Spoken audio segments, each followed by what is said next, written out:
Anong problema mo kay Kathleen? Kasi po, nagkakalat po siya sa lugar namin na isa daw po akong mahilig sa lalaki at may daw po ako at kung saan-saan daw po lugar.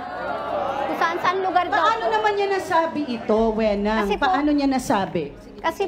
Kasi po, dati po meron na po kaming alitan yan. Sa dati niya pong kinakasama, nagkaroon po kami ng relasyon. Nagkaroon kayo ng relasyon ng dating kinakasama Opo. nitong si Lynn. Opo. O bakit? Anong relasyon ito? Ay, nung panahon ba na yun, sila? Hindi na rin po. Malamig na rin po sa kanya yung dati niyang kinakasama. Paano nagsimula ang chismis na ginagawa nito ni Kathleen para sa'yo na ikaw ay mahilig sa Hindi niya po lalaki? siguro matanggap na ako ang pinili ng kanyang kinakasama. Na, ganun po. Hindi po siya, masyado insecure na po siya sa akin. Dahil mas pinili ako ng kinakasama niya kaysa sa kanya. Hindi niya mo matanggap eh. Okay, nung panahon na yun, Wenang, pinapili niyo ba yung lalaki? Kung Opo. kanino siya? At ikaw? Ako po yung pinili niya. Okay. Pero linawin natin ha, nung time na pinili ka nung guy, ay wala na sila. Opo, nagkakalabuan na po sila. Hindi, iba yun ha, iba yung nagkakalabuan, pero sila pa, kasi pwedeng ganun eh. Opo. 100% wala na sila Opo. or nagkakalabuan lang? Nagkakalabuan na po. Okay. Kaya naman, kaya talagang magagalit May mga lalaki pa. Kumbaga talagang- meron pa siyang karapatan magalit talaga. Because para sa kanya, nagkakalabuan pa lang kami. Di pa naman kami totally 100% na hiwalay. Oo. Wala pa kaming closure, parang ganun, no? Siya ang babaeng nagkakalat ng chismis na mahilig sa lalaki, si Wenang. Kathleen, pasok!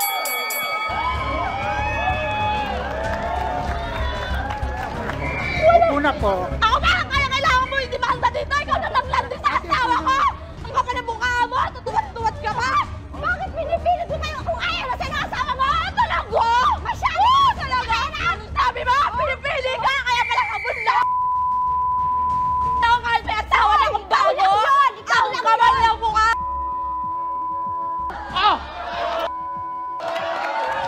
Teka lang, Lynn, wait lang, Lynn, ha?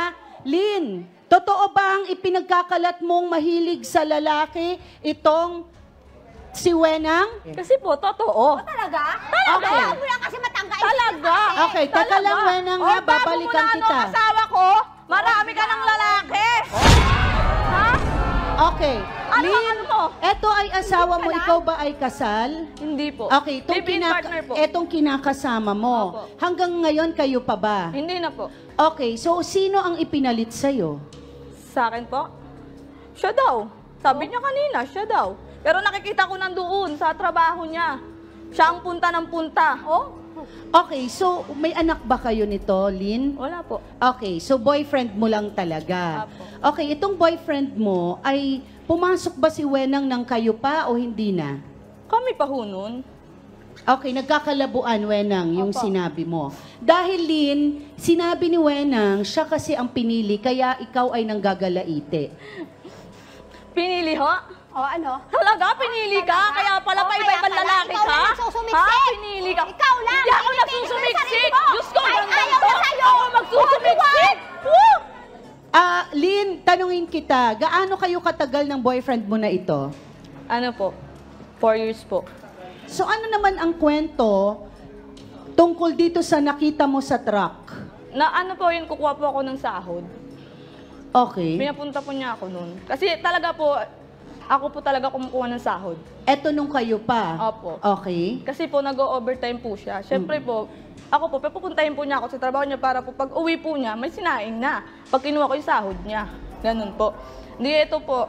Nagtanong po ako dun sa katrabaho po nung dati ko pong kinakasama na nasaan yung, ayun nga po, nasaan nga yung kinakasama ko. Sabi niya, nandoon daw sa likod. Eh di ako po, pumunta po ako sa likod. Eh may narinig po akong may natawa na, ano yung natawa ba na parang Naghaharutan. parang kinikiliti siya, ang ganon. Eh, bakit? Hindi ba ginagawa sa'yo? Kaya ka ganyan? Sandali lang, Siyempre sandali sabi lang. naman private, sa inyo truck. Sandali lang, Lynn. Wala Tuloy mo kang yung ano. kwento. Tuloy mo yung kwento. Sige Para po. matapos muna tayo. Eh di po, nandun na po tayo na, nasa ano na po, may narinig po akong kinikiliti. Di ako po, tinignan ko po. Pagtingin ko po, nasa ibabaw pa siya na kinakasama ko! Oh, bakit hindi? Bakit hindi? Anong ginawa ko sa'yo? Hinihila kita, di ba? Hinihila kita, di ba? Oh, bakit hindi? Oh, hindi? Teka, teka. Eh, nakaganon din naman ako ng asawa ko sa private. Hindi sa truck. Ay, may nangyayari? Okay, teka lang. Nung may nangyayaring nahuli mo, totoo ba ito, Wenang? Ikaw yon? Okay, pero nung time na yan, nandiyan pa si Lynn. Kasi po, sabi po sa akin, talagang ano na po talaga sila. Papupuntay ba ako ng Hiwalay asawa na ko? po Anong talaga kaliping sila. partner ko Eh, doon? mukha kasing pera. Kayo pa? Ba't ako magiging ka mukhang pera? So, Kaya ang ako pangako sa'yo ng lalaki ay wala na talaga Opo, kasi. opo. So, sa madaling sabi, meron pa, nahuli mo. Opo. Ano ginawa mo? Hinila ko po siya pababa. Hinila saan? Oo, kahit po nakaano pa siya, nakapatong pa siya sa akin, nakasama. Hinila saan? Sa truck po, sa loob ng truck. Kasi po yung truck po nun pa ganyan, So, walang nagkagulo bubong. kayo. Ano sabi nung kinakasama mo? Inawat po kami, pati po yung mga katrabaho. Tapos po doon na lang po kami nag-ano sa bahay. May nangyayari talaga, may nangyayari. Ba't nakaano sila? Hubad? Okay. Wenang, wala kang alam. Eh, ang liit lang ng lugar nyo. Alam mong nandiyan pa si Lynn sa buhay niya. Sila pa ba nun? Eh, yung Kami ang pa po sabi sa noon, akin kasi po eh. nag-ano po, may narinig po kasi ako sa mga kapitbahay po namin na sila po ng kinakasama ko, may relasyon daw po, nakikita daw po nila sa gantong lugar, sa ganyan lugar. Ako Ay, po, hindi po hiwalay ako na kayo. naniniwala kasi po hindi po Ah. nakikita ng mata ko. Nung nakita ko po ng dalawang mata ko, silang dalawa sa truck, doon po ako naniwala. May kasabihan si Alex Calleja, o pag-ibig na makapangyarihan, hahamakin ang lahat, masunod ka lamang. Kay Alex pala yun? Di ba kaya? Ay, hindi kay Oo, Ibalagtas oo. yun eh. Oo. Oo. Si paring balat. Ibibigay ang lahat, masunod ka lamang. Ganyan talaga pag nagmamahal, no? Itotodo mo. Kahit hindi mo kaya, ibibigay mo sa kanya. Ganyan ang tunay na pagmamahal. Nakalaan kang magpakamartir. Pero may hangganan yan. Now, ang isang bagay dito, mga kapatid, mahirap pong makipagrelasyon, lalo yung tinatawag nating rebound relationship. Yung katatapos lang niya dun sa isa, pagkatapos sasaluhin mo, nako, hindi ka sigurado doon, kapatid. Oo. Kasi yung emosyon dyan, yung parang magkahalo yung mga emosyon eh. Delikado yon, Wenang. Bayaan mo makahinga muna ng konti bago pumasok sa isang relasyon. Isang bagay na lang ang sasabihin ko. Wenang, ako'y nagmahal din katulad mo, no? Ang sa akin lang maipapayo ay ganito.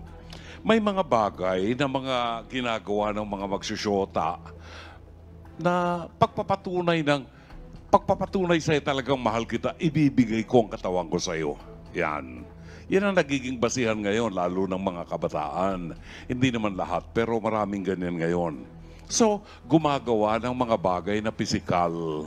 At ito'y ginagawa sa mga pribadong lugar.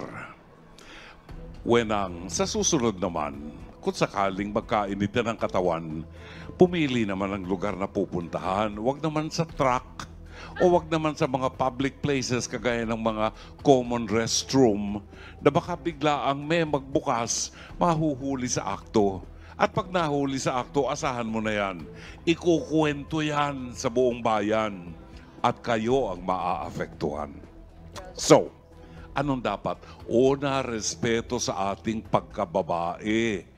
Ako'y babaeng iniingatan ko ang aking dignidad. Huwag naman kung saan-saan mo lang ako dalhin. Maraming salamat, Dr. Love.